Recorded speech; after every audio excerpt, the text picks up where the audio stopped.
न ते यमम पाशभृतश्च तद्भटान। उस आदमी के पास में यमराज नहीं आएगा। तो कई बार आदमी ने सोचा कि यमराज तो इतना बड़ा है, वो कैसे आएगा? हो सकता है अपने दूत भेज दे, क्योंकि सब जगह राजा थोड़ी जाता, उसके कर्मचारी काम करते। तो इस शंका का भी निवारण करते हुए उन्होंने कहा कि नहीं नहीं, न ते यमम पाशभृतश्च, न तो यमराज आएगा और न तद्भटान, उसके सेवक भी नहीं आएंगे। वो विचार करने लगा कि कभी वो आएंगे तो उनके साथ में तो बहुत बड़े दंड देने के चाबुक होते हैं। तो उन्होंने कहा न ते यमम पाशभृतश्च, बांधने के लिए उनके पास कोई रस्सी भी नहीं होगी। न वो खाली हाथ आएंगे, न वे हाथ में रस्सी लेकर आएंगे, न यमराज आएगा और न उसके दूत आएंगे। आप ये कह सकते हैं कि एक कल्पना होगी यमराज की। कल्पना भी हो तो भी आप विचार करिए कि मानव के मन में जो समय समय पर भय उत्पन्न होता है, वही तो यमराज के दूत हैं। जो व्यक्ति निर्भय है वो धर्मराज के पास है। जो व्यक्ति निर्भय है वो निश्चित रूप से धर्मराज के दूतों के निकट है।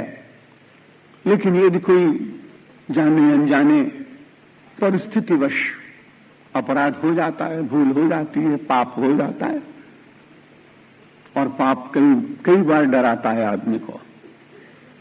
हम सब जान नहीं पाते, लेकिन वो हमको कभी कभी भयभीत करता है। एक महात्मा ने तो कहा कि भाई, पाप जितना पुराना होता जाता है उसमें शाप देने की शक्ति आ जाती है। पाप पहले संताप देता है, फिर अभिशाप देता है, और उसी संताप से अभिशप्त जीवन कई प्रकार के कष्टों का वर्ण करता है, कष्टों को स्वीकार करता है। लेकिन ये भक्ति का मार्ग, निर्भयता का मार्ग है।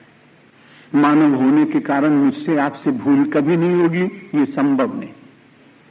लेकिन जब भी भूल होगी उसकी पुनरावृत्ति न हो, ऐसा विचार जरूर जागेगा। मन में पश्चाताप होगा, भगवान से प्रार्थना होगी कि जो कुछ घटा ऐसा अब न घटने पाए, जो कुछ मुझसे हुआ ऐसा अनूठ मार्ग मुझे फिर स्वीकार करने का कभी भी अवसर न आए, ऐसी प्रार्थना जरूर करते हैं। न ते यमम पाशभृतश्च तद्भटान। उन्होंने कहा, जागृत में तो तुम्हारे पास आएगा ही नहीं, लेकिन मैं तो तुम्हें विश्वास दिलाता हूं, स्वप्न में भी यमराज नहीं आ सकता है। स्वप्न में भी यमराज के भट दूत नहीं आ सकते हैं। क्यों? चीर्ण निष्कृताः, जिसने अपने सारे दोषों को चीर डाला है, नष्ट कर दिया है। और उसे नष्ट करने की शक्ति किसने दी है? भक्ति ने दी है। कल मैंने निवेदन कहीं किया था कि भक्ति शस्त्र भी है और भक्ति शास्त्र भी है। वो मेरे अपने पापों को दूर करती है, नष्ट करती है, इसलिए वो शस्त्र है। वो परमात्मा के निकट ले जाती है, इसलिए भक्ति शास्त्र है। हम सब लोगों को उस पवित्र जीवन के प्राप्त करने की दृष्टि से मानव जीवन में धन्यता अनुभव करने के लिए इस मार्ग को स्वीकार करने का बार बार प्रयत्न करना ही चाहिए। श्रवणम कीर्तनम विष्णोः स्मरणम पाद सेवनम।